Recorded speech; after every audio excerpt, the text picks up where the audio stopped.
칠흑 같은 어둠이 짙게 깔린 한겨울의 밤하늘, 평온하게 잠든 수백만 명의 사람들 위로 인류의 종말을 불러올 수도 있었던 거대한 그림자가 소리 없이 추락하고 있었습니다. 역사상 가장 아찔했고 또 가장 등골이 서늘해지는 그런 순간입니다. 바로 1961년 1월 미공군 B-52 폭격기 추락 사고죠. 군사 암호명 브로큰 에로, 그러니까 핵무기를 분실했거나 심각한 사고가 났다는 뜻인데요. 이 끔찍했던 그날 밤의 전말을 지금부터 하나씩 뒤짚어 보겠습니다. 260, 이 숫자가 뭘 의미할까요? 그냥 흔한 통계 수치가 아닙니다. 1945년에 일본 히로시마를 통째로 지도에서 지워버렸던 원자폭탄, 바로 그 파괴력에 무려 260배에 달하는 위력입니다.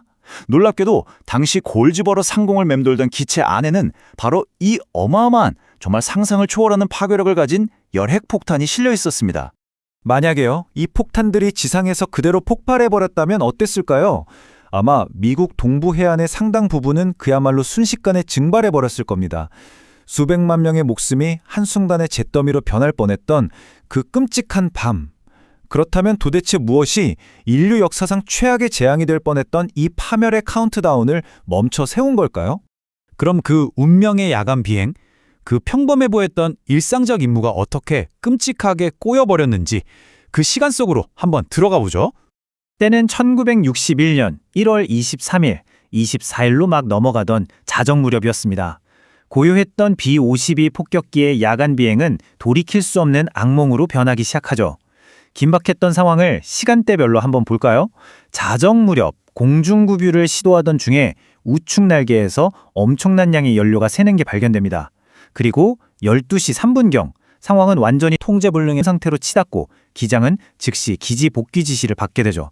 정말 살얼음을 걷는 듯한 피말리는 30여 분이 흐르고 결국 12시 35분 이 거대한 기체는 어둠을 뚫고 지상으로 추락하고 맙니다.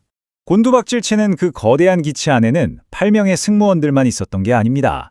인류가 만들어낸 가장 무서운 무기가 그 안에 잠들어 있었죠. 방금 전에 말씀드린 히로시마 원폭의 260배 위력을 가진 실전용 수소폭탄 2발 말입니다. 기체는 이미 망가져서 추락하고 있는데 이 3.8메가톤급의 거대한 열핵폭탄 2발을 싣고 칠흑 같은 어둠 속을 하강해야만 했던 승무원들, 그들이 느꼈을 공포는 감히 짐작조차 가질 않죠. 상황은 최악으로 치닫습니다. 통제불능의 추락, 어둠 속 9,000피트 상공에서 벌어진 일입니다. 37,000파운드, 날개에서 시작된 결함은요, 단 3분, 고작 3분 만에 17,000kg이 훌쩍 넘는 그 막대한 양의 제트 연료를 허공에 뿜어내게 만들었습니다. 거대한 폭격기의 숨통이 완전히 끊어지는 데는 3분이면 충분했던 겁니다. 기체가 미친 듯이 요동치고 통제력을 완전히 잃어버린 그 순간 9,000피트 상공에서 기장은 전 승무원에게 비상탈출을 명령합니다. 기체는 이미 구조가 파괴되면서 갈기갈기 뜯겨나가고 있었고요. 승무원들은 그 차가운 밤하늘로 몸을 던져야만 했습니다. 5명은 극적으로 살아남았지만 3명은 안타깝게도 목숨을 잃고 맙니다. 그리고 조종사를 잃은 폭격기는 하늘에서 무참하게 공중분해되어 버리죠. 기체는 산산조각 났습니다. 그럼 이제 시선을 돌려볼까요? 허공에 풀려나버린 2발의 수소폭탄, 그 3.8메가톤의 끔찍한 힘이 낙하하기 시작합니다. 공중분해된 기체에서 튕겨져 나온 이 2발의 괴물들, 이 두 폭탄은요, 하늘에서 분리된 후에 너무나도 다른 궤적을 그리게 됩니다. 후방에 있던 1번 무기는 투하 낙하산이 떡하니 펼쳐지면서 나무에 걸려 비교적 온전하게 지상에 안착했습니다. 그런데 반대로 2번 무기는 낙하산이 펴지지 않은 채로 엄청난 속도로 추락해서 깊은 진흙에 그대로 내리꽂히며 산산조각이 나버렸죠. 이쯤에서 이 무기가 도대체 어떤 물건인지 아실 필요가 있습니다. 마크 39 모드2, 이름은 복잡하지만 핵심은 이겁니다. 이 폭탄은 그냥 땅에 세게 부딪힌다고 쾅 하고 터지는 단순한 무기가 아니에요. 이 거대한 괴물이 기폭되려면 고의적으로 아주 치밀하게 설계된 복잡한 다단계 전기적 연쇄 반응이 완벽하게 맞물려 돌아가야만 합니다. 어떻게 보면 참 다행스러운 일인데 이게 앞으로 발제질 진실을 훨씬 더 끔찍하게 만드는 이유이기도 하죠. 그럼 이제 미국 동부 해안 전체가 날아갈 뻔했던 그날, 기적을 만들어낸 최후의 안전장치에 대해 이야기해 보겠습니다. 자, 이 과정이 어떻게 흘러갔는지 한번 보시죠. 사고 직후에 샌디아 국립연구소에서 정밀 분석을 했는데 결과가 정말 경악 그 자체였습니다. 나무에 멀쩡히 걸려있던 그 1번 무기 있잖아요. 그 폭탄 내부에서는 마치 누군가 폭격 버튼을 누르기라도 한 것처럼 스스로 무장 시퀀스가 돌아가고 있었던 겁니다. 낙하산이 펼쳐졌고 발전기가 전력을 공급하기 시작했고 42초짜리 기폭 타이머가 끝까지 돌아갔습니다. 심지어 땅에 닿는 순간 충격 스위치까지 닫히면서 폭발을 위한 거의 모든 준비가 끝나버린 상태였던 겁니다. 폭탄을 통제해야 할 4개의 핵심 안전장치 중에서 무려 3개가 연쇄적으로 고장나거나 풀려버렸습니다. 기폭장치로 신호를 보내기 바로 직전, 오직 단 하나, 아주 작고 단순한 전기기계식 스위치인 MC772 스위치만이 간신히 안전 위치에 걸려 있었습니다. 다른 모든 장치들이 터져야 한다고 폭발을 외치고 있을 때 오직 이 스위치 하나가 버티면서 고전압 전류를 끊어내고 있었던 거죠.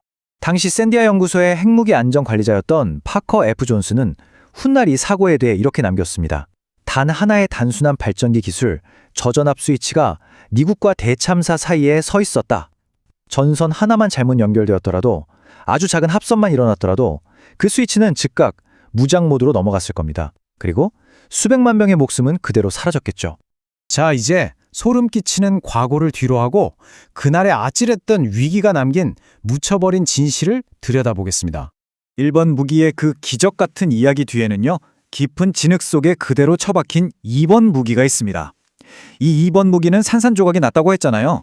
문제는 그 방사능 덩어리인 2차 핵융합 코어를 끝내 회수하지 못했다는 겁니다. 지하 수위가 너무 높아서 파낼 수가 없었거든요.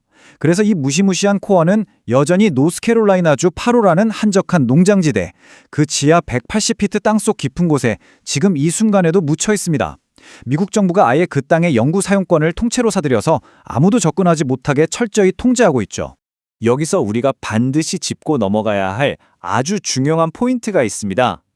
1963년 로버트 맥나마라 당시 국방장관이 1급 비밀회의에서 엄중하게 경고했던 내용입니다.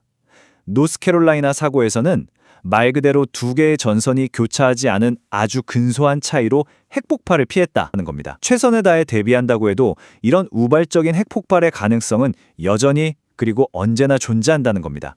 인간이 만든 시스템은요, 결코 완벽할 수가 없습니다.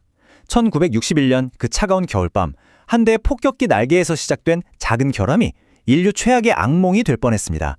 그리고 정말 말도 안 되게 단순한 단 하나의 작은 스위치가 세상을 구했죠. 하지만 이제 우리는 스스로에게 이 질문을 던져봐야 합니다. 만약 단 하나의 스위치가 우리와 종말 사이에 놓인 유일한 장벽이라면 지금 이 순간에도 우리가 굳게 믿고 의지하는 그 수많은 안전장치들은 과연 정말로 안전한 걸까요?